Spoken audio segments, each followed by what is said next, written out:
Hey everyone, welcome back to the channel. स्वागत है आप सभी का एक बार फिर से रोशन शाह स्टडी पॉइंट पर। तो मैं उम्मीद करता हूं आप सभी का जो फेस्टिवल था वो बहुत अच्छे तरीके से आप लोगों ने सेलिब्रेट किया होगा। अब हम फेस्टिवल की बातों को थोड़ा दूर रखकर हम अपनी पढ़ाई के ऊपर आ जाते हैं। तो जैसे कि आप सभी को पता है, आपकी जो फिजिकल एजुकेशन में खास करके क्लास 12 वाले बच्चे आपके 1 से लेकर 5 तक चैप्टर बिल्कुल बहुत अच्छे से कवर हो चुके हैं। तो अब मैं आपको जितने भी आपके चैप्टर्स रह गए हैं, तो आपको इस सेशन के लिए वो सारे चैप्टर मैं कंप्लीट कराने वाला हूं। तो चलिए शुरू करते हैं। देखो, ये जो आप चैप्टर देख रहे हो स्क्रीन पर, यानी कि चैप्टर नंबर 6 की यहाँ पे बात की गई है, खेलों में परीक्षण और मापन की। ठीक है, खेलों में परीक्षण क्या होता है और उसका जो मापन होता है, मेजरमेंट हम किस तरीके से कर सकते हैं, जो बहुत सारे इवेंट्स, बहुत सारे स्पोर्ट्स होते हैं उसके अंदर। तो इस चैप्टर में बहुत सारे टॉपिक ऐसे हैं जो आप इमेज से मतलब समझ सकते हो। आपको इसमें इमेज भी लगाया गया है ताकि आपकी अंडरस्टैंडिंग, अगर आपको लिखा हुआ समझ में नहीं आ रहा है तो आप इमेज की सहायता से भी उसको समझ सकते हैं। ठीक है, तो पूरा चैप्टर बहुत इजी है, लेकिन एक दो टॉपिक ऐसे हैं जिससे क्वेश्चन एग्जामिनर हमसे एग्जाम में पूछ लेता है। तो आज हम उसी को डिस्कस करने वाले हैं। तो शुरू करते हैं आज की वीडियो क्लास 12 वाले बच्चों के लिए, चैप्टर नंबर 6 यानी कि खेलों में परीक्षण और मापन। ठीक है, जब हम इस चैप्टर की बात करते हैं तो कुछ ऐसे टॉपिक्स आते हैं जो हमें पढ़ना बहुत जरूरी होता है। सबसे पहले हम इधर ध्यान देंगे, यहाँ पे दिया गया है 6.1 यानी कि फिटनेस टेस्ट, यानी कि SAI Khelo India fitness test in school. ठीक है, तो फिटनेस टेस्ट होते क्या है? सपोज करो आप किसी एक स्पोर्ट्स के लिए जा रहे हो, और स्पोर्ट्स में जाने के लिए सबसे पहले आपको ये चेक किया जाता है कि आप उसको खेलने लायक हो या नहीं, आपके अंदर वो स्ट्रेंथ है या नहीं, आपके अंदर वो एंड्योरेंस पावर है या नहीं। तो इन सारी चीजों को ही हमने इसके अंदर कैटेगराइज किया है Sai Khelo India fitness test के अंदर। ठीक है, सपोज हम अभी जैसे क्रिकेट बहुत सारे बच्चे देखते होंगे, तो क्रिकेट वर्ल्ड कप जब आता है तो हर एक प्लेयर का एक टेस्ट होता है। उसमें ये चेक किया जाता है कि ये जो प्लेयर है ये इस स्पोर्ट्स को खेलने के लायक है या नहीं। ठीक है, इन सारी चीजों की व्यवस्था की जाती है। तो हम उसी के ऊपर आज बात करेंगे। हम शुरुआत करेंगे पहले बहुत छोटे वाले बच्चों के साथ, यानी कि जैसे हमारा एज कैटेगराइज किया गया है छोटे बच्चों के लिए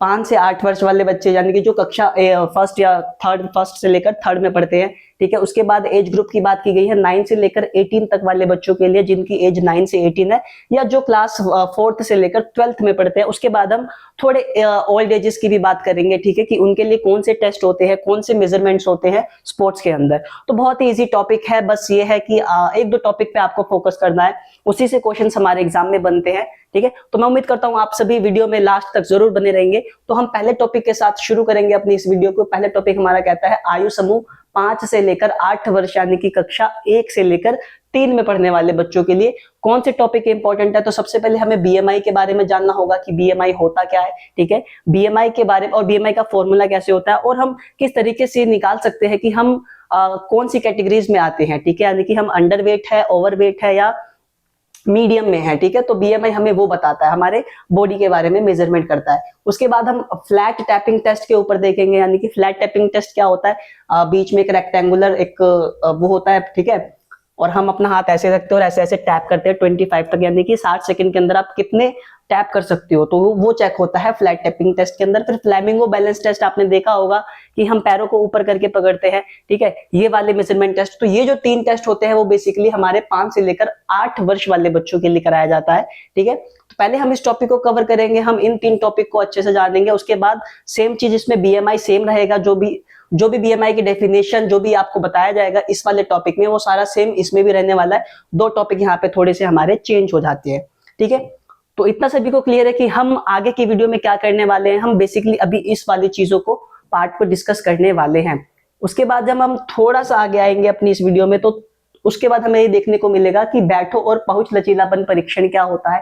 ठीक है, उसके बाद शक्ति परीक्षण किस तरीके से होता है, जिसमें हमारे यहाँ पे बॉयज के लिए, फॉर बॉयज के लिए दिया गया है पेट का आंशिक कर्ल अप, यानी कि हम जब लेटे होते हैं तो लेट के जब हम ऐसे हाथ रख के जो करते हैं। ठीक है, तो वो वाला बॉयज के लिए होता है यहाँ पे। और पुशअप्स की भी बात की गई है। लड़कियों के लिए क्या, लड़कियों के लिए भी पुशअप्स होती है, जो गर्ल्स क्या होती है घुटने के बल पे पुशअप्स लगाती है। तो वो सारे टॉपिक हमें इसके अंदर कवर अप करने हैं। उसके बाद 6.2 में हमारा आता है कार्डियोवैस्कुलर फिटनेस का मापन, यानी कि हार्वर्ड टेस्ट इसमें होता है। इस फॉर्मूले के तहत हमें इसकी गणना की जाती है। ठीक है, duration of the exercise in seconds into 100 और 5.5 इंटू पल्स काउंट ऑफ 1 से लेकर 1.5 मिनट में जितने भी पल्स काउंट होते हैं वो हमारे यहाँ पे मेंशन होता है। तो ये होता है हमारा हार्वर्ड टेस्ट। इसको भी हम अभी थोड़ा डिटेल में पढ़ेंगे कि ये टेस्ट होता क्या है। ठीक है, देन हमारा बेसल मेटाबॉलिक रेट, ठीक है, बीएमआर, उसके बाद रिकली और जोन्स का जो वरिष्ठ नागरिक फिटनेस परीक्षण है, ठीक है, इनका जो सिद्धांत है उसके बेसिस पे हम ओल्ड जो हमारे पीपल होते हैं, ओल्ड लोगों के लिए जो वरिष्ठ नागरिक होते हैं, उसके खेलों में परीक्षण का जो मापन होता है, उसके फिटनेस का मापन किस तरीके से होता है, हम उसके ऊपर भी थोड़ी सी यहाँ पे बात करेंगे। तो ये हमारा पूरा चैप्टर का इंडेक्स रहने वाला है, हमें ये सारे टॉपिक जो है कवर अप करने हैं इस वीडियो के अंदर, ठीक है। तो मैं आपको साथ साथ बताता भी चलूंगा कि कौन से टॉपिक आपके बहुत इजी रहने वाले हैं, ठीक है। फिर एक टॉपिक आपका यहाँ पे ये रहने वाला है जॉनसन का मोटर एडुकेबिलिटी का मैथनी टेस्ट, ठीक है, जिसमें हम फ्रंट रोल, ठीक है, फ्रंट रोल, रोल, जंपिंग, उसके बाद जंपिंग फुल टर्न, इसको भी हम देखेंगे, ठीक है। तो शुरू करते हैं पहले टॉपिक के साथ आज की वीडियो को। तो पहला टॉपिक हमारा कहा गया है आयु समूह, यानी कि ऐसे बच्चे जो 5 से लेकर 8 साल तक के हैं, उसके लिए कौन कौन से टेस्ट कराए जाने चाहिए, ठीक है, या वो बच्चे जो क्लास 1 से लेकर 3rd में पढ़ रहे हैं, यानी कि जो पहली कक्षा, दूसरी या तीसरी कक्षा में पढ़ रहे हैं, तो इनके लिए कौन सी गतिविधि करानी जानी चाहिए, ठीक है। तो सबसे पहले इसमें थोड़ी सी डेफिनेशन दी गई है, जैसे कि प्राथमिक कक्षा 1 से 3 तक बच्चों को मौलिक गतिविधि कराई जानी चाहिए, जैसे कि,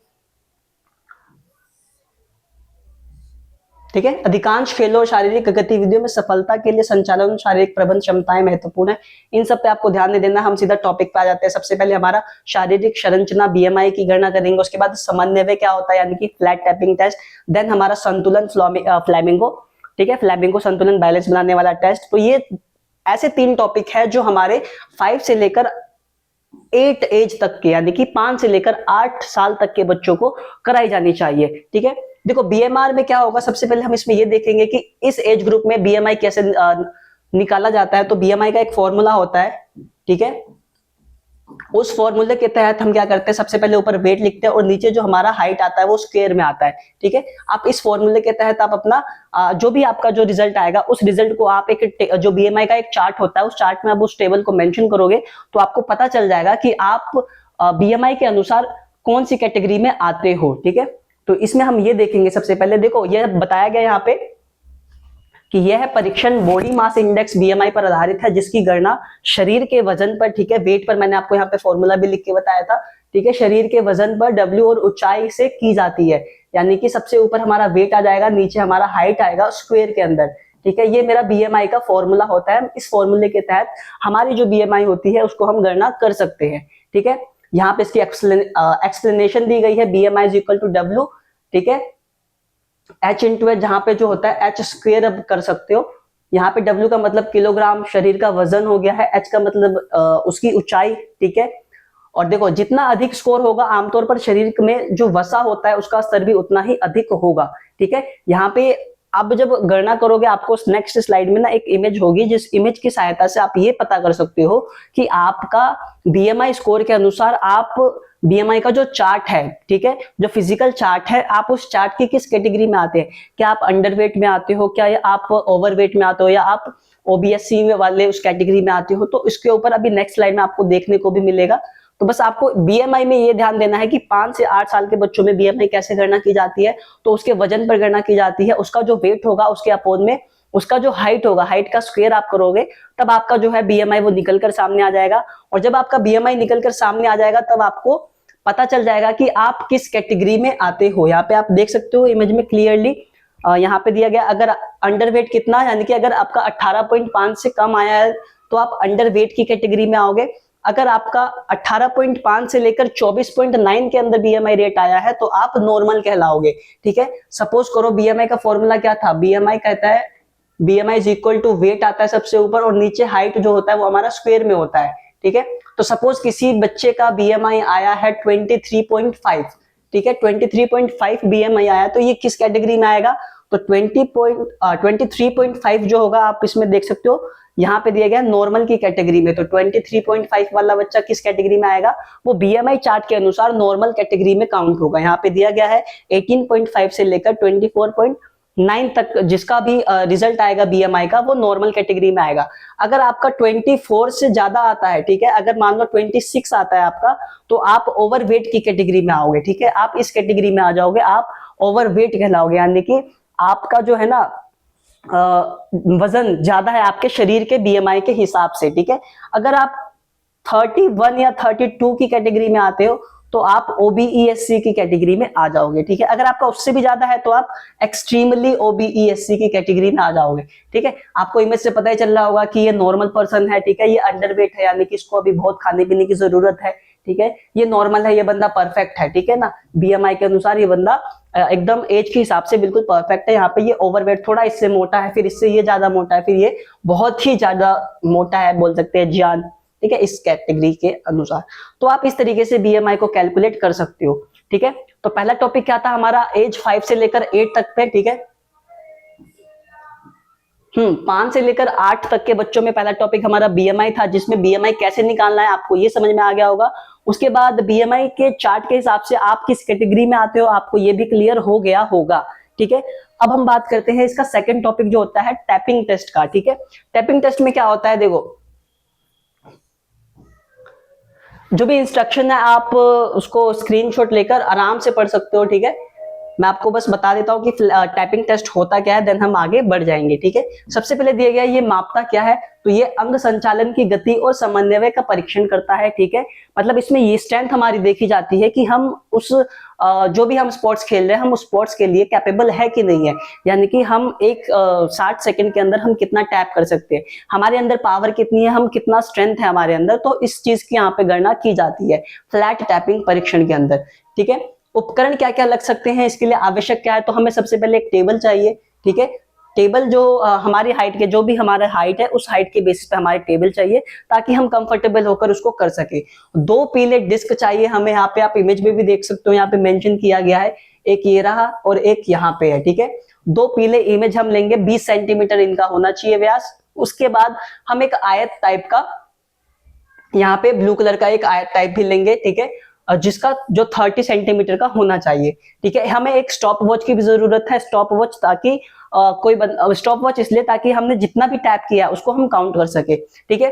टेस्ट कैसे होता है, तो यहाँ पे आप देख सकते हो जहाँ पे ब्लू है वहां पे हमारा हाथ आएगा और हम जो भी होगा एक एक करके इस तरफ ऐसे ऐसे टैप करेंगे, ठीक है। और जितना ज्यादा हम टैप करेंगे वो हमारा उतना मार्क्स हमारा निकल कर सामने आएगा, ठीक है। तो इसको हम फ्लैट टैपिंग परीक्षण कहते हैं। ये क्या करता है, तो ये क्या मापता है, ये हमारी स्ट्रेंथ को दिखाता है, हमारे अंदर कितनी स्ट्रेंथ है, ठीक है।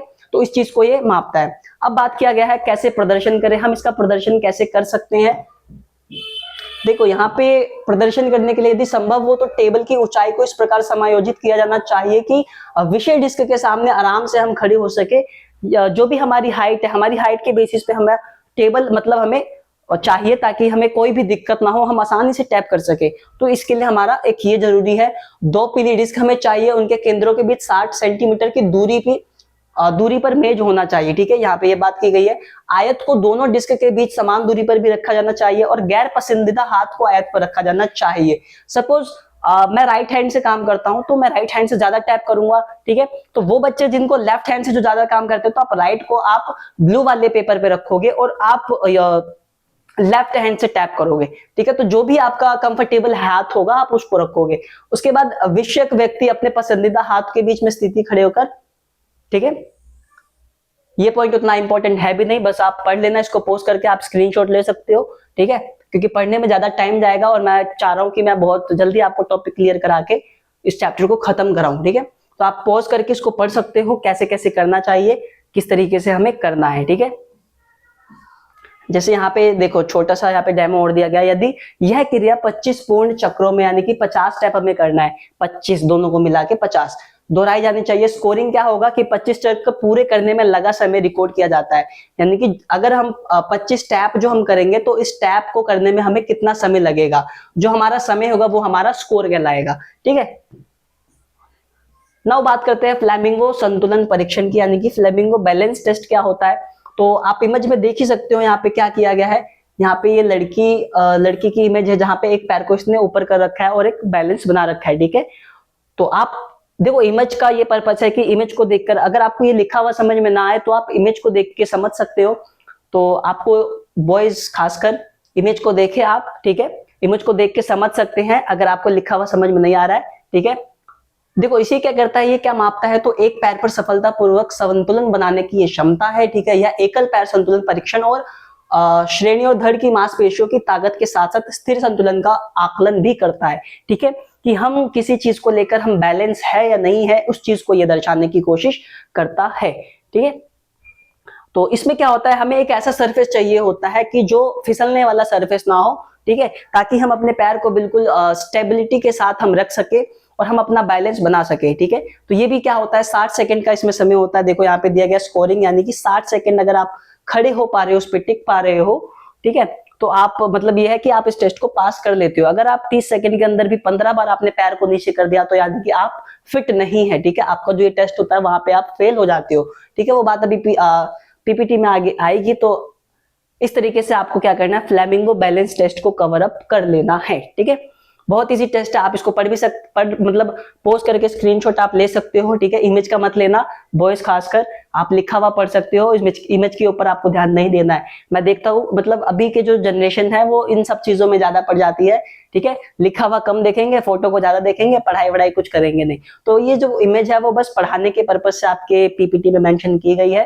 ठीक है, तो आपको इसका नहीं लेना है, आप इसका स्क्रीनशॉट ले सकते हो। अगर आपको समझना है तो इसे छोड़ देना है। ठीक है, देखो प्रदर्शन कैसे करें, इसमें क्या है कि बीम पर खड़े हो जाए, प्रशिक्षक का हाथ पकड़कर संतुलन बनाए रखे। ठीक है, यदि शुरू करने के लिए आवश्यक हो तो। ठीक है, अगर आपका नहीं बन पा रहा है बैलेंस तो आप जो भी आपका ट्रेनर है आप उसकी हेल्प से आप बैलेंस बना सकते हो।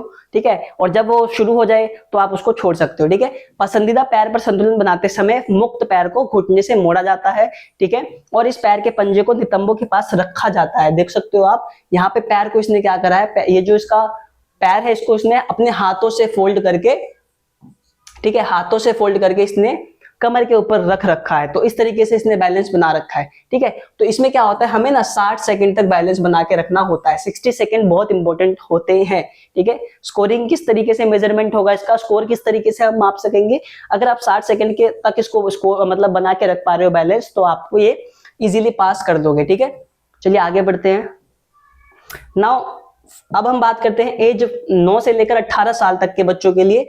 ठीक है, 9 से लेकर 18 साल तक के बच्चे या कक्षा 4 से लेकर 12वीं क्लास में जो पढ़ रहे हैं वो वाले बच्चे। ठीक है, उनके लिए कौन कौन से फिटनेस के टेस्ट रखे गए हैं हमारे सिलेबस में, हम उसको एक बार डिस्कस कर लेते हैं। ठीक है, देखो कक्षा 4 से लेकर 12 तक के छात्रों के लिए समग्र शारीरिक फिटनेस होना महत्वपूर्ण है। शारीरिक स्वास्थ्य और फिटनेस प्रोफाइल में निम्नलिखित घटकों पर विचार किया जाना चाहिए, जैसे कि बीएमआई। देखो जो बीएमआई हमारा 5 से लेकर 8 साल तक के बच्चों का है, वही बीएमआई हमारा 9 से लेकर 18 तक के बच्चों का भी रहने वाला है। तो बीएमआई को अभी हम स्किप करेंगे। ठीक है, क्योंकि ये टॉपिक मैंने आपको 5 से लेकर 8 वाले बच्चों में भी बता ही दिया कि किस तरीके से काउंट करना है। ठीक है, जैसे कि बीएमआई हमें किस तरीके से निकालना है, बीएमआई सबसे पहले वेट आएगा, नीचे हाइट का स्क्वायर आ जाएगा, जो भी हमारा रिजल्ट आएगा फिर हम उसको बीएमआई के चार्ट में लेके जाएंगे और उस चार्ट में से मिलाएंगे कि हम किस कैटेगरी में आते हैं, हम फिटनेस की किस कैटेगरी में आते हैं। ठीक है, ओवर वेट आते हैं या नेट उसमें क्या बोलते हैं उसको, अंडर वेट में आते हैं। ठीक है, तो उसके बाद हम बात करेंगे 50 मीटर का स्पीड टेस्ट। तो हम इस टॉपिक को डिस्कस कर लेते हैं, 50 मीटर का स्पीड टेस्ट क्या होता है। ठीक है, देखो 50 मीटर का स्पीड टेस्ट क्या होता है, प्रक्रिया क्या रहने वाली है, इसकी प्रक्रिया रहने वाली है, एक 50 मीटर से अधिक की दौड़ लगाए, समय रिकॉर्ड करे, स्थिर खड़े होकर शुरुआत करे, जब विषय तैयार हो जाए तो स्टार्टर निर्देश देता है शुरू करो। ठीक है, फिर जाओ। प्रतिभागी को फिनिश लाइन पर पार करने से पहले धीमा ना होने के लिए प्रोत्साहित भी किया जाना चाहिए। ठीक है, मतलब 50 मीटर की एक रेस होती है, 50 मीटर बहुत पास होता है और जो हमारा इंस्ट्रक्टर होता है वो हमें इंस्ट्रक्शन देता है, यानी कि आप सीटी भी बजा सकते हो या आप बोल सकते हो जाओ भागो, जिस तरीके से आपको शुरू करना है वो इंस्ट्रक्टर के ऊपर डिपेंड करता है। तो उस तरीके से हम इस चीज को शुरू कर सकते हैं। और 50 मीटर की दूरी तय करने में लगने वाला जो समय होता है सेकंड में व्यक्त किया जाना चाहिए। सेकंड में हमारा इसका आंसर आएगा, यानी कि 50 मीटर की दूरी को हमने कितने सेकंड में कवर किया है। ठीक है, तो ये मेरा जो भी मेरा सेकंड में आंसर आएगा वो मेरा स्कोर भी कहलाएगा। ठीक है, तो 50 मीटर स्पीड रेस टेस्ट होता है हमारा 9 से लेकर 18 साल तक के बच्चों के लिए, जो कक्षा कितने में पढ़ रहे हैं, जो 4th से लेकर 12th तक के कक्षा में पढ़ रहे हैं। ठीक है, ये वाला हमारा कक्षा 4 से लेकर 12वीं तक जो बच्चे पढ़ रहे हैं उसके लिए ये टेस्ट मेजरमेंट रखा गया है। उसके बाद हमारा 600 मीटर पैदल चलना या दौड़ भी आप जिसको कह सकते हो। ठीक है, इसमें क्या होगा कि विषय आरंभिक पंक्ति से खड़ा होता है, विषय बीच में चल भी सकता है। उद्देश्य क्या है इसका, कम से कम समय में दूरी को तय करना, और जब वो फिनिश लाइन को पार करता है तो उसका जो समय उसको बता दिया जाता है कि उसने कितने समय में उस लाइन को पार किया है। पहले हमने 50 मीटर का किया था, अब हम 600 मीटर का करने वाले हैं, ठीक है। इसमें हम चल भी सकते हैं। देखो नेक्स्ट है हमारा बैठो और पहुंचो लचीलापन परीक्षण। इसमें क्या होता है, इस परीक्षण में पैरों को आगे की ओर सीधा फैलाकर फर्श पर बैठना होता है, ठीक है। पैरों के तलवे यानी कि जो हमारे पैर जो होता है उसका तलवा जो होता है उसको बॉक्स के सामने सपाट रखा जाता है। दोनों घुटनों को लॉक करके फर्श पर सपाट दबाया जाना चाहिए, ठीक है। बैठो और पहुंचो लचीलापन परीक्षण में क्या होता है, आप इस इमेज को देख सकते हो। इस इमेज की सहायता से आपको बहुत अच्छे से समझ में आ जाएगा। देखो यहाँ पे एक कैंडिडेट है जिसने क्या किया है, ये हमारा एक बोल सकते हैं का फर्श की सहायता पे ये बैठा हुआ है, जहां पे इसने अपने पैरों को क्या किया, यहाँ पे देखो बिल्कुल पैरों को यहाँ पे इसने टच कर रखा है और झुक के क्या करना है, इसको यहाँ पे इस चीज को पैरों को टच करना है, ठीक है। तो ये मेरा बैठो और पहुंचो लचीलापन परीक्षण होता है, ठीक है। आप इसका स्क्रीनशॉट ले सकते हो ताकि आप पढ़कर पूरी चीजों को अच्छे से समझ पाओ। अगर आपको स्क्रीनशॉट इसका और आप इसका भी ले सकते हो, ठीक है। इस इमेज में वैसा कुछ नहीं है बॉयज के लिए, तो आप इसका स्क्रीनशॉट ले सकते हैं, ठीक है।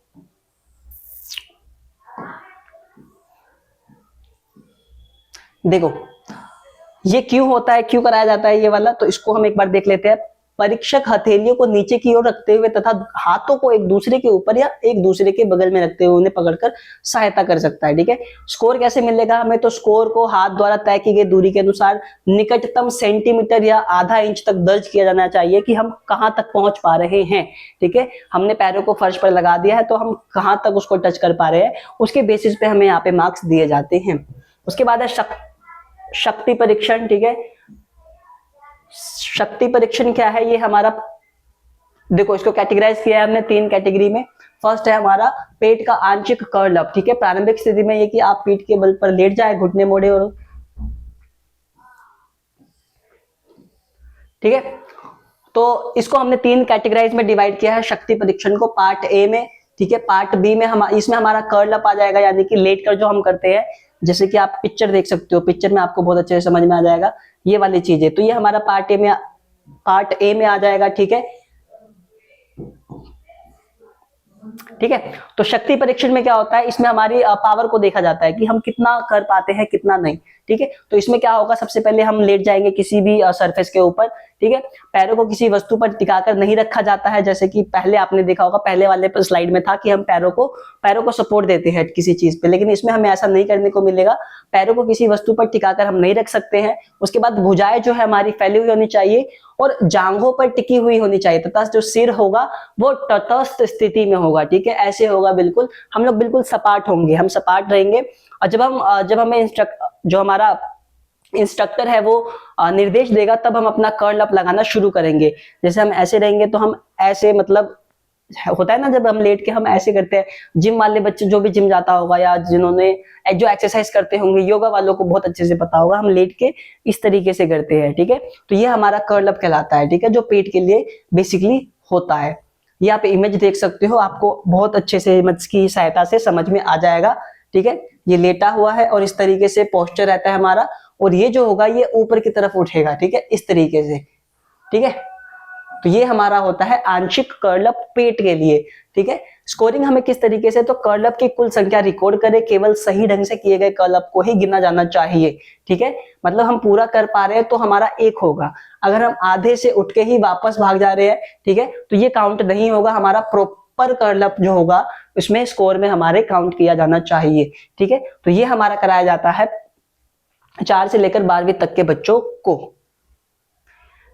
ठीक है। आप स्क्रीनशॉट ले सकते हो इसका, ताकि आपको बहुत अच्छे से समझ में आ जाए। मैं साइड हो जाता हूं, ठीक है। बहुत इजी टॉपिक है, बस ये है कि आपको थोड़ा सा, अगर आपको पिक्चर अगर समझ में आ रही है, ठीक है, अगर इमेज की हेल्प से आप समझ पा रहे हो तो आप आंसर भी खुद ही बना के लिख दोगे, ठीक है। चलिए आगे बढ़ते हैं। अगला है हमारा, देखो सबसे खतरनाक टॉपिक तो अब आया, यहाँ पे पुशअप्स की बात की गई है। पुशअप्स जो है लड़कों के लिए, और यहाँ पे पुशअप्स लड़कियों के लिए किया गया है, ठीक है। पुशअप्स कैसे कर सकते हैं हम, देखो इम्प्रूव योर फॉर्म पुशअप्स, ठीक है। तो हमारा जो बॉडी पोस्चर है वो कुछ इस तरीके से होना चाहिए, ठीक है। इस तरीके से हमारा बॉडी पोस्चर होना चाहिए पुशअप्स जब भी हम लगाएंगे। अगर आप गलत लगाओगे तो आपका स्कोर कटेगा, ठीक है। तो आप इसको देख सकते हो, हेड नॉट ड्रॉपिंग, आपका जो सर है वो झुका हुआ नहीं होना चाहिए।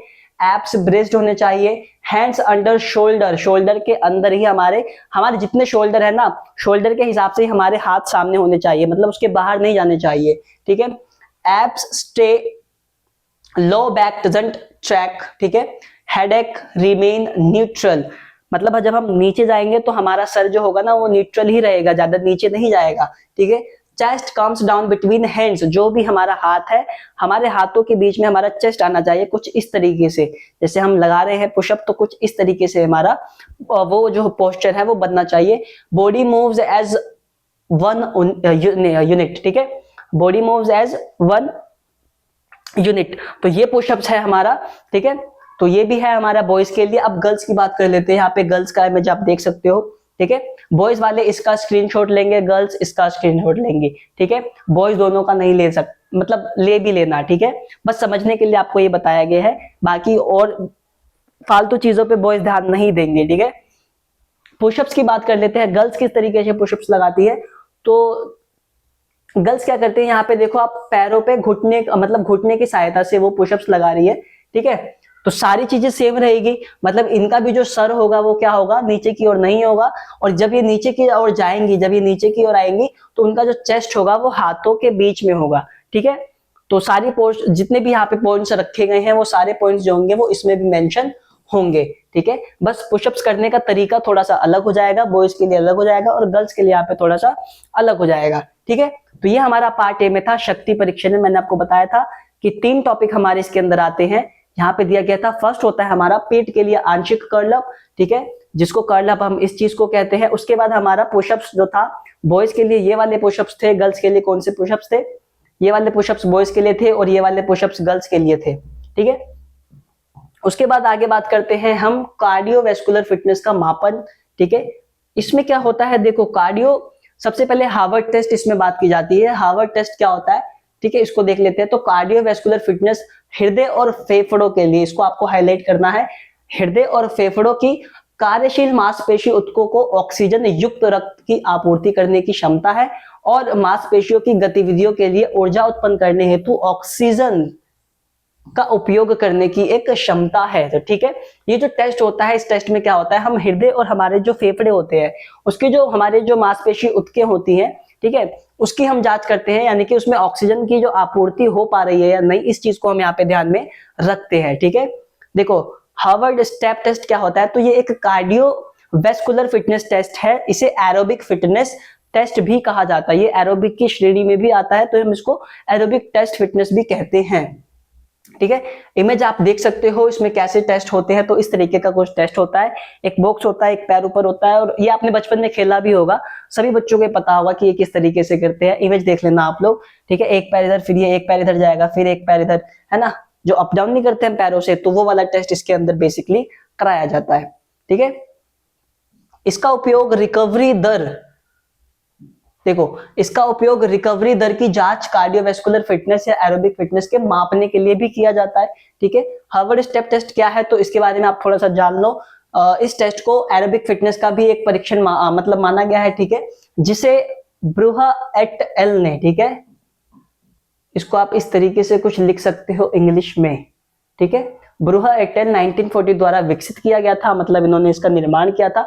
1 मार्क्स में ये टॉपिक आ सकता है कि हार्वर्ड स्टेप टेस्ट का निर्माण किसने किया था, तो आप बता सकते हो ब्रूहा एट एल 1943, ये आ सकता है 1 मार्क्स के लिए, ऑब्जेक्टिव में आ सकता है। इसका उद्देश्य क्या है, तो इस परीक्षण का उद्देश्य है एथलीट की हृदय संवहनी प्रणाली के विकास की निगरानी करना। ठीक है, उसके बाद इसमें हमें कौन कौन सी चीजें चाहिए, मतलब किन किन स्रोतों की आवश्यकता होती है, तो हमें एक जिम बेंच चाहिए 45 सेंटीमीटर की, हमें एक स्टॉप वॉच चाहिए। स्टॉप वॉच क्यों, ताकि हम उसको काउंट कर सके कितने समय में वो किया गया है। और एक हमें सहायक की जरूरत है, सहायक यानी कि एक पर्सन की जरूरत है जो स्टॉप वॉच लेकर स्टॉप वॉच को शुरू और बंद करने का काम कर सके। ठीक है, तो हमें इसमें एक स्टॉप वॉच, एक जिम बेंच 45 सेंटीमीटर का चाहिए और एक सहायक की आवश्यकता हमें यहाँ पे लगने वाली है। ठीक है,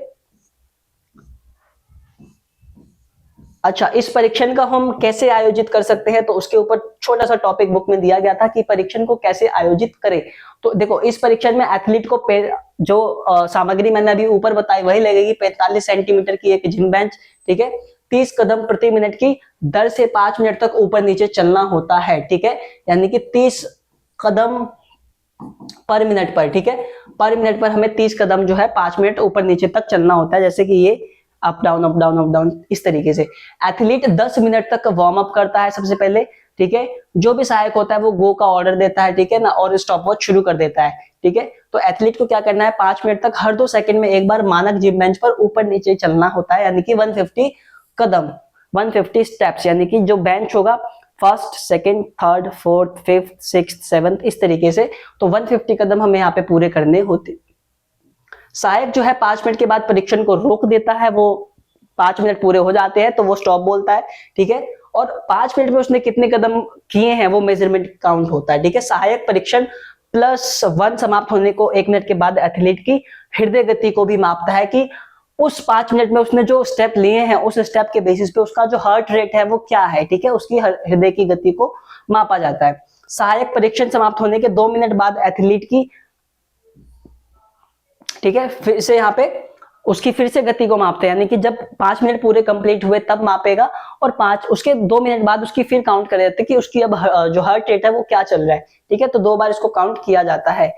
उसके बाद सहायक परीक्षण नाड़ी समाप्त होने के 3 मिनट बाद एथलीट की हृदय गति को मापता है, फिर से दोहराता है। सबसे पहले क्या 5 मिनट पे खत्म हुआ, वो फिर काउंट करेगा, 5 मिनट के बाद काउंट करने के 2 मिनट बाद वो फिर से दूसरी बार काउंट करेगा, और उसके 3 मिनट बाद वो तीसरी बार काउंट करेगा, यानी कि टोटल 3 बार वो यहाँ पे इसको जो हार्ट रेट है उसको काउंट करता है, ठीक है। फिटनेस इंडेक्स की गणना की बात कर लेते हैं। फिटनेस इंडेक्स क्या होता है, ठीक है, और कैसे इसको काउंट किया जाता है। तो फिटनेस इंडेक्स की गणना व्यायाम की अवधि सेकंड में, यानी कि ये आपका फॉर्मूला यहाँ पे मेंशन करना है। उसके बाद व्यायाम के 1 से लेकर 1.5 मिनट के बीच जो पल्स काउंट हुए हैं वो ये देखो, ये जो फिटनेस इंडेक्स की गणना है ना, वो हम किस में काउंट करेंगे, तो वो हम इस वाले टेस्ट में हम काउंट करेंगे, ठीक है, हार्वर्ड स्टेप टेस्ट के अंदर काउंट उसको करने वाले हैं, ठीक है। उसके बाद बेसल मेटाबॉलिक रेट, बीएमआर क्या होता है, तो बीएमआर का मतलब है बेसल मेटाबॉलिक रेट। यह कैलोरी की वह संख्या होती है जो हमारे शरीर में जो पूर्ण विश्राम के दौरान जलाता है, ठीक है। हमारे शरीर को नींद के दौरान भी कुछ बुनियादी आवश्यकताएं करनी होती है, जो कार्य करने होते हैं, जैसे कि हम ब्रेथ लेते हैं, सांस लेना, ठीक है, रक्त परिसंचलन, जो हमारी रक्त जो कंटिन्यूअसली फ्लो करता है हमारी बॉडी के अंदर, तो उन सारी चीजों को भी इसमें बीएमआर के अंदर काउंट अप किया जाता है, ठीक है। कोशिकाओं की मरम्मत के लिए कुछ ऊर्जा की आवश्यकता होती है, तो वो सारी चीजें हमारा निकलकर सामने आ जाता है, ठीक है, ठीक है। बेसल मेटाबॉलिक रेट फॉर्म, इसका ना फुल फॉर्म हो सकता है तो आपके एग्जाम में पूछ ले, ऑब्जेक्टिव में 1 मार्क्स के लिए, कि बीएमआर होता क्या है, ठीक है। तो आपको ध्यान देना है बेसल मेटाबॉलिक रेट। उसके बाद आता है हमारा चयापचय की आयु क्या होती है, ठीक है। चयापचय आयु क्या होती है, तो बीएमआर का मतलब सभी को पता चल गया, बेसल मेटाबॉलिक रेट। उसके बाद जो हमारी उम्र बढ़ने के साथ साथ चेंज होती रहती है, जैसे जैसे हमारी एज, मतलब जैसे जैसे हम लोग बड़े होंगे तो बीएमआर भी क्या होगा, हमारा जो हमारी चयापचय आयु होगी वो भी हमारी चेंज होती रहेगी, ठीक है। बीएमआर का चरम समय किशोरावस्था के दौरान होता है, और उसके बाद धीरे धीरे कम हो जाता है। जब हमारी किशोरावस्था की एज होती है तब उसका चरण शुरू होता है, और धीरे धीरे जैसे जैसे हम बढ़ते रहते हैं ये हमारा कम होता रहता है, ठीक है। जैसे हमारी उम्र बढ़ती है, कम कैलोरी लेने से हमें बेहतर बीएमआर बनाए रखने में मदद भी मिलती है, ठीक है। यदि आपकी चयापचय आयु अधिक है तो आपके शरीर में जमा वसा को जलाने के लिए व्यायाम करने का समय आ गया है, ठीक है। यदि आपको लगता है आपने बीएमआर अपना काउंट किया है, और यदि आपको ऐसा लग रहा है कि आपकी शरीर के अंदर जो वसा है वो बहुत ज्यादा है और उसको आप कम करना चाहते हो, तो आपको ही क्या मतलब आपने बीएमआर काउंट किया और आपको ऐसा प्रतीत हुआ कि आपका जो फैट है बॉडी के अंदर वो ज्यादा है, इट मींस आपको व्यायाम की जरूरत है, आपको एक्सरसाइज की जरूरत है, ठीक है। आप इमेज देख सकते हो यहाँ पे, ठीक है, इमेज देख सकते हो। अगर आपको ये वाला टॉपिक, अगर ये देखो ये क्वेश्चन आ सकता है आपके एग्जाम में, तो आप इसका स्क्रीनशॉट ले सकते हो, ठीक है, ताकि आपकी अंडरस्टैंडिंग बहुत अच्छे से क्लियर हो जाए, ठीक है। उसके बाद आप इमेज की सहायता से हम देख लेते हैं यहाँ पे इसका वेट 200 दिया गया और बॉडी फैट कितना है 48%, ठीक है। तो इसकी जो चयापचय आयु क्या हो जाएगी, मेटाबॉलिक एज क्या हो जाएगी, 94 हो जाएगी, ठीक है। देन 180 इसका क्या है, वेट है, 180 वेट पे क्या है, इसका बॉडी फैट कितना है, इसके अंदर बॉडी फैट है 40%, ठीक है। तो इसकी एज क्या हो जाएगी, तो 66% हो जाएगी। कैसे निकालते हैं, ऊपर फॉर्मूले की बात की गई थी, ऊपर फॉर्मूला दिया गया था, आप उस फॉर्मूले की हेल्प से आप इसको मेटाबॉलिक एज को यानी कि चयापचय आयु जो होती है आप उसको काउंट कर सकते हो, आप उसको निकाल सकते हैं, ठीक है। सेम अब मेन की बात कर ले तो यहाँ पे 240 इसकी एज की गई है, ठीक है। सॉरी 240 इसका वेट बताया गया है, इसका वजन कितना है, ये मोटा कितना है, तो 240 किलो का है ये भैंस, ठीक है। ये मोटे की एज कितनी है 240, सॉरी एज नहीं वेट, तो मोटे की वेट कितना है मोटे का 240, तो 240 में इसका बॉडी फैट कितना है 40% का इसके अंदर बॉडी फैट है, यानी कि ये जो चर्बी देख रहे हो ना आप इसके अंदर, ठीक है, ये जो चर्बी है ये चर्बी कितना है 40% है। तो इसका चयापचय आयु क्या हो जाएगा, इसकी मेटाबॉलिक एज क्या कहलाएगी, तो 109 हो जाएगी इसको मेटाबॉलिक एज। क्या होता है मैंने आपको बता ही दिया था, ठीक है। जैसे जैसे हमारी उम्र बढ़ती है तो हमारे शरीर में कैलोरी की संख्या कम हो जाती है, ठीक है। इसकी उम्र जैसे जैसे बढ़ेगी कैलोरी की संख्या उसकी क्या हो जाएगी, कम हो जाएगी। तो इसके लिए हमें दर्शाता है कि हमें क्या करने की जरूरत है, हमें एक्सरसाइज करने की जरूरत है, ठीक है। ये इंडिकेट करता है कि आपको अब एक्सरसाइज, आपको व्यायाम करने की बहुत ज्यादा जरूरत है, ठीक है। उसके बाद देखो ये बहुत ज्यादा, ठीक है, जैसे कि हम इसमें से हम उसको नॉर्मल किसको मान सकते हैं, ठीक है, जिसका बॉडी फैट उसके वेट के हिसाब से एकदम इक्वल हो, ठीक है, जिसे कम एक्सरसाइज की भी जरूरत हो, ठीक है। तो आप अब बताओ कि इन इमेज में से हम किसको ऐसा काउंट कर सकते हैं कि वो बिल्कुल परफेक्ट है, उसकी जो मेटाबॉलिक एज है उसकी वेट और बॉडी फैट से बिल्कुल मैच करती है, ठीक है। तो मुझे तो इसमें ये पर्सन लग रहा है जो कि फिट हम कह सकते हैं, ठीक है। और गर्ल्स में आप इसका स्क्रीनशॉट ले सकते हो ताकि आपको जो मेटाबॉलिक एज है यानी कि चयापचय आयु क्या होती है वो आपको अच्छे से समझ में आ जाए, ठीक है। अगर आपको इस डेफिनेशन के थ्रू समझ में नहीं आता है तो यहाँ पे जो इसकी कुछ वो दी गई है एक्चुअल एज, ठीक है, उसके बेसिस पे आप कर सकते हो, ठीक है। तीनों की जो एज है ना वो एज कितनी है, तीनों की एज 30 साल की है, तीनों जो है 30 साल के अंदर आते हैं। हाइट कितना है 5 फुट 5 इंच हाइट है, लेकिन जब हम इसको काउंट करते हैं, हम इनका जो फिटनेस टेस्ट करते हैं तब निकल के इनका वेट निकल के सामने आता है। इसका वेट कितना है 120 है इस लड़की का वेट, इसके अंदर फैट कितना है 16% का इसके अंदर फैट है, ठीक है। अब आप कहोगे इसमें फैट है कहाँ, ठीक है, तो लेकिन इसमें फैट है, सबके अंदर थोड़ा थोड़ा फैट होता है। तो इसकी मेटाबॉलिक एज क्या हो जाएगी 24, ठीक है। और ये एक्चुअल एज कितनी है इसकी, एक्चुअल जो एज है इसकी है 30, लेकिन मेटाबॉलिक एज इसकी क्या हो जाएगी 24, ठीक है। तो आपको अगर चयापचय आयु क्या होता है ये अगर डेफिनेशन से समझ में ना आए तो आप इस तरफ आ जाना, आप यहाँ पे इसको आप देखोगे तो ऊपर आपको एक्चुअल एज दिख जाएगी, उसके बाद आपको हाइट दिख जाएगी। इनकी हाइट 5 फुट 10 इंचेस है, एक्चुअल एज सबकी 30 है, और इनका जो बॉडी वेट जो भी है यहाँ पे अगर आप इसको पढ़ोगे ना तो आपको अच्छे से समझ में आ जाएगा। तो आप इसका स्क्रीनशॉट ले सकते हैं, ठीक है, ताकि आपको जो भी है अंडरस्टैंडिंग है आपकी अच्छे से क्लियर हो जाए। अच्छा, शुरू में मैंने आपको बताया था कि ये टेबल क्या इंडिकेट करती है, जैसे कि ग्रीन है, उसके बाद ये हल्का लाइट ग्रीन, येलो, ठीक है, और ऑरेंज। तो आपको याद होगा टेबल में सबसे पहले हमने बात करी थी, टेबल हमें दर्शाती है कि हम किस कैटेगरी में आते हैं, ठीक है। टेबल हमें दर्शाती है कि हम किस कैटेगरी में आते हैं। आपको मैं टेबल दिखा देता हूं एक बार और।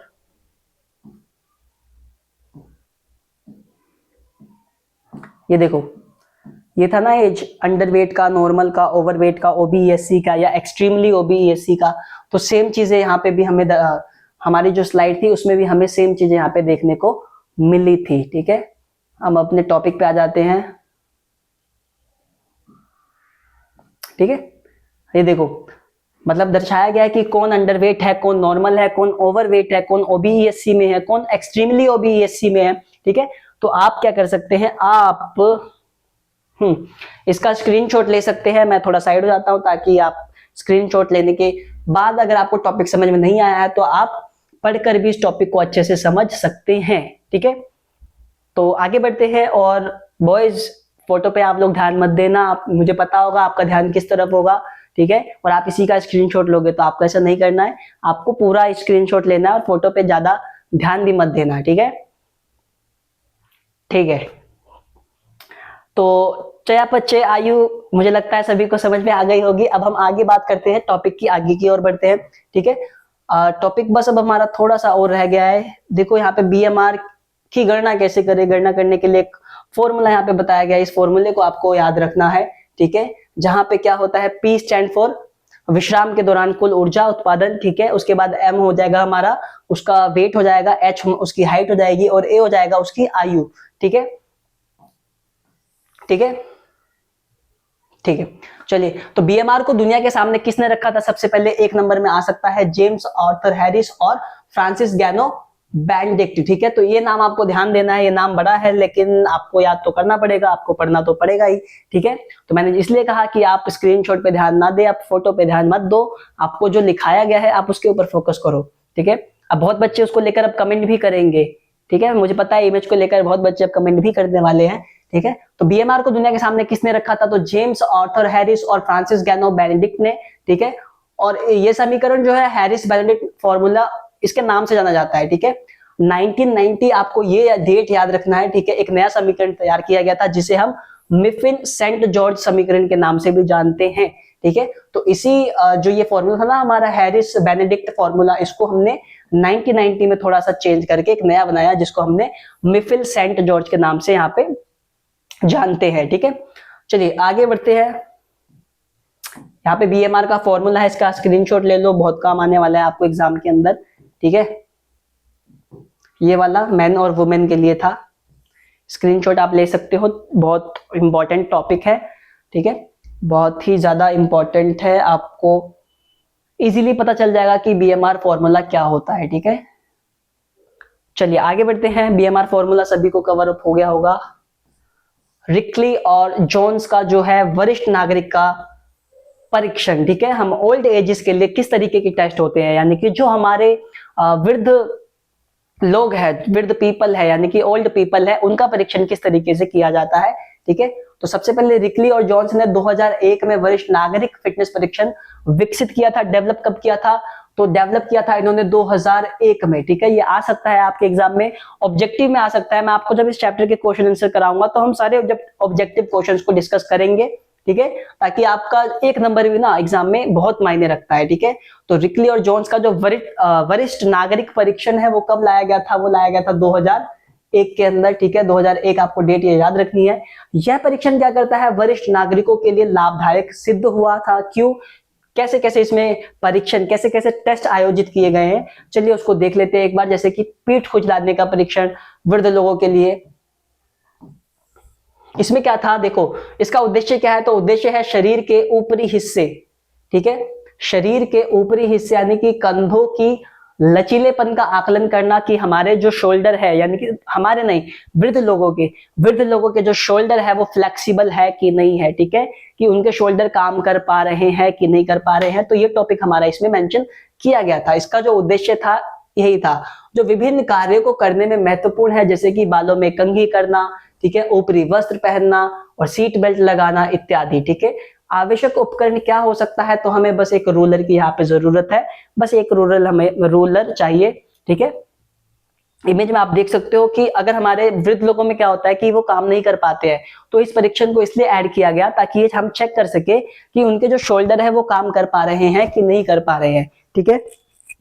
उनके जो शोल्डर है वो काम कर पा रहे हैं कि नहीं कर पा रहे हैं, यानी कि वो कंघी खुद से कर पाते हैं कि नहीं कर पाते हैं, वो कपड़े पहन पा रहे हैं कि नहीं, मतलब इस तरीके के जो पॉइंट्स है वो हम इसमें मेंशन कर सकते हैं। आप इमेज देख सकते हो, ठीक है। यहाँ पे जो वृद्ध लोगों की इमेज थी, इस तरीके से हाथ को ले गए वो फिर बैक की ओर लेके जाना, तो वो सही से काम कर पा रहे हैं या नहीं कर पा रहे, इस टॉपिक को इसमें मेंशन किया गया है। उसके बाद हमारा कुर्सी स्टैंड का एक परीक्षण आता है, ठीक है। इस परीक्षण का मुख्य उद्देश्य क्या होता है? निचले शरीर की ताकत को दिखाना, ठीक है, कि हम अगर देखा होगा आपने वृद्ध लोगों में ये होता है कि वो एक जगह जब बैठ जाते हैं तो जल्दी वहां से उठ नहीं पाते, उठते हैं तो उनके घुटनों में दर्द हो जाता है, ठीक है। तो इसका क्या था इस परीक्षण का? तो इसका उद्देश्य ये था कि हमारा जो निचला शरीर है वृद्ध लोगों का, उसकी ताकत, विशेष रूप से पैरों की ताकत को मापना होता है कि वो काम कर पा रहे हैं कि नहीं, जो आमतौर पर विभिन्न कार्यों के लिए आवश्यक होते हैं, जैसे कि हम सीढ़ी चढ़, मतलब वृद्ध लोगों के लिए सीढ़ी चढ़ना, ठीक है, वाहन, ठीक है, बाथ टब, कुर्सी पर चढ़ना। आवश्यक उपकरण हमें क्या चाहिए? तो एक सीधी पीठ वाली हमें कुर्सी की जरूरत है यहाँ पे, ठीक है, कम से कम 44 सेंटीमीटर की सीट और एक स्टॉप वॉच चाहिए। स्टॉप वॉच मतलब काउंट करने के लिए स्कोर, ठीक है। आवश्यक उपकरण एक सीधी पीठ वाली कुर्सी और कम से कम 44 सेंटीमीटर की सीट और एक स्टॉप वॉच, ठीक है। उसके बाद एक प्रतिभागी को कुर्सी के बीच में बैठना चाहिए, ठीक है। उसे अपने हाथों को कलाइयों को क्रॉस करके विपरीत कंधों पर रखना भी चाहिए, पैरों पर जमीन पर सपाट होने चाहिए, मतलब हम कुर्सी पे बैठे तो हमारे पैर ऊपर नहीं उठे होने चाहिए, ठीक है। हमारा पंजा नहीं, हमारा पूरा पैर जो है जमीन पर सटा होना चाहिए। उसकी पीठ सीधी होनी चाहिए, बिल्कुल सपाट होनी चाहिए और 30 सेकंड तक ऊपर नीचे बैठने की प्रक्रिया को दोहराए। यानी कि चेयर पर हम बैठे हैं तो हमारा जो हाथ है वो इस तरीके से होगा, आप इधर देख सकते हो, यहाँ पे हाथ इस तरीके से होगा और हम ऐसे बैठेंगे तो 1, ठीक है, 2, इस तरीके से पॉइंट्स आप इसमें मेंशन कर सकते हैं।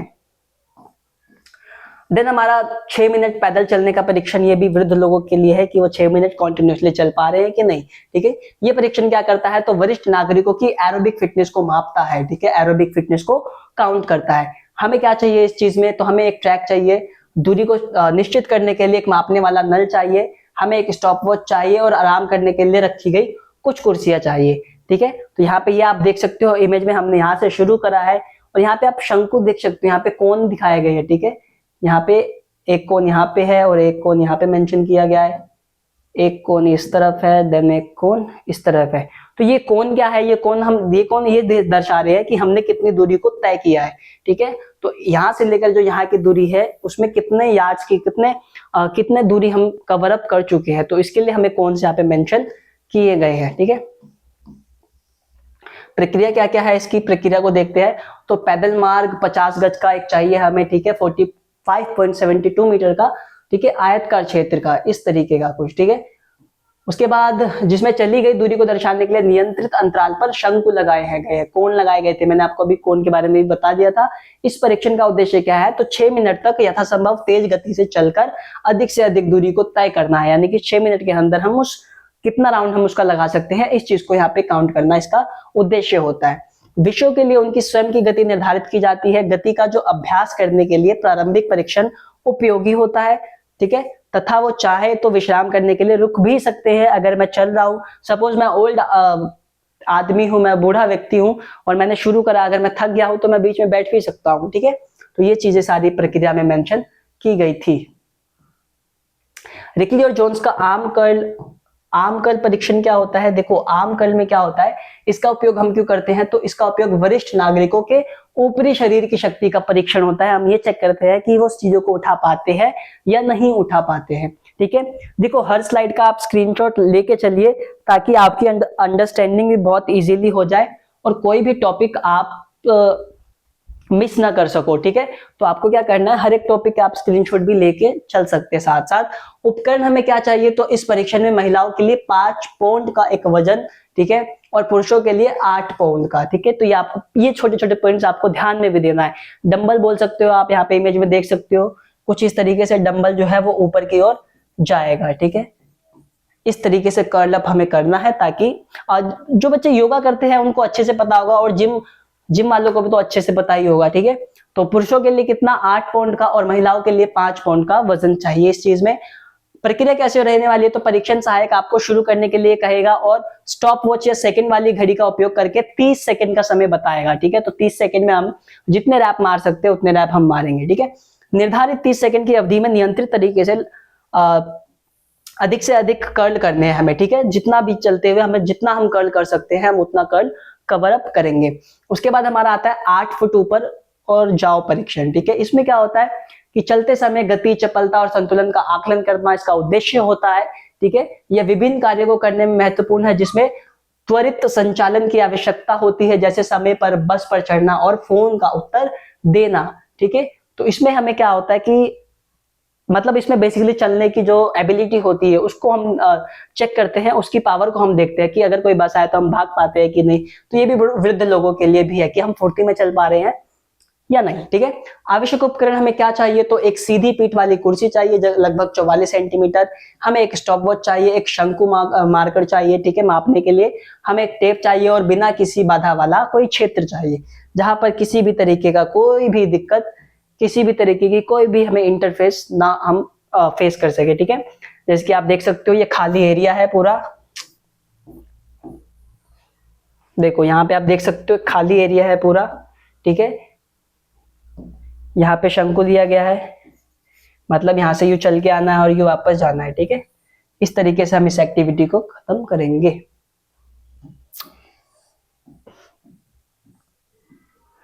देन हमारा एक रहता है कुर्सी पर बैठो और पहुंचो परीक्षण, ठीक है। इसका उद्देश्य क्या है? तो इसका उद्देश्य शरीर के निचले हिस्से के लचीलेपन की जांच करना, ये संतुलन, मुद्रा, गिरने से बचाव या चलने में महत्वपूर्ण भूमिका निभाता है। सक्रिय स्वतंत्र जीवन शैली को बनाए रखने के लिए शरीर के निचले हिस्से के लचीलेपन के लिए बहुत ही जरूरी होता है, ठीक है, बहुत महत्वपूर्ण होता है। हमें क्या चाहिए इस टेस्ट को पूरा करने के लिए किस चीजों की आवश्यकता होती है? तो एक रूलर की आवश्यकता होती है, सीधी पीठ या फोल्डिंग कुर्सी की जरूरत होती है, ठीक है, लगभग 17 इंच या 44 सेंटीमीटर वाली, ठीक है। जैसे कि ये वाली चीज आप देख सकते हो इस तरह, है ना, ये वाली चेयर है और इस तरीके से हम कुछ इस टेस्ट को करते हैं, ठीक है।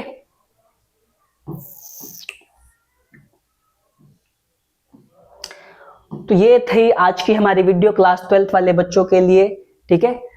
चैप्टर नंबर 6 खेलों में परीक्षण और मापन, खेलों में कैसे परीक्षण होते हैं और उसका मापन किस तरीके से होता है, ठीक है।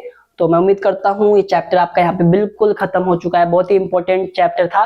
और इस वीडियो को अपने दोस्तों में ज्यादा से ज्यादा शेयर करिए, ठीक है। और बाकी के जितने भी वीडियोस रह गए हैं तो उसको मैं ही कवर कराऊंगा आपको इस सेशन के लिए, ठीक है।